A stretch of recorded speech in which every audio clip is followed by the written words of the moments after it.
a violation because there may have been someone that the NCAA would have felt was a recruitable athlete. Say if the boys club calls me and they say, Coach Allen, we want you to come out and be our guest speaker, or we want you to come out and just talk to some of our youth down there and maybe bring a player. There's certain times of the year we can't do that because if they're in the 9th grade or older, and those are the type of young men that you want to reach, they may be termed recruitable athletes.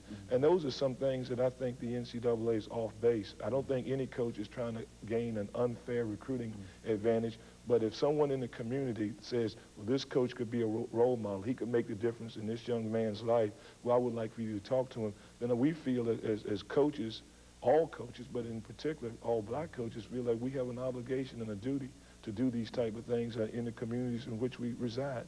So those were some of the issues also, was trying to get the NCAA to cut back on the legislation that would restrict a coach from being more active in the community, that would also restrict a coach at certain times when he could even talk with his own team. There are only certain times during the year when you can have a quote-unquote team meeting with your own players, those players that you worked hard to recruit who want to come to you and feel close to you. There are only certain times in the year that we can actually talk to them in regard to basketball, academics, or what have you.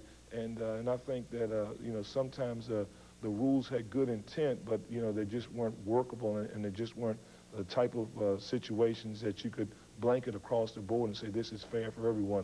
Each individual and each individual school is different, and I just think as coaches, and in particular Black Coaches Association, felt that we needed more leeway in those areas. Now, you've got an upcoming season, Coach, and I know ordinarily you start off your season by having Midnight Madness, and this show will be aired a couple of days before the beginning, I think, of your upcoming season. But what can you tell our audience this morning about your upcoming season in terms of your schedule and some of the other things that you think are important? Well, our first home game will be December the 6th. It's against Fisk University, and it's a game that we think will have a lot of community interest. Then our next home game will be December 18th against North Carolina A&T, which has been a traditional rival of TSU. The North Carolina A&T game is on the 18th of December, and it's a Saturday. The Fisk game is a Monday night. Our non-conference schedule in December is very, very difficult.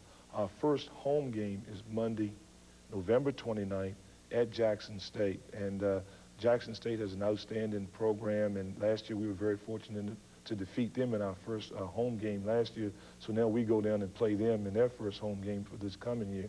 But we have a trip to Hawaii by way of UCLA. We play on the West Coast in Los Angeles. We play UCLA, then we play in a tournament in Hawaii.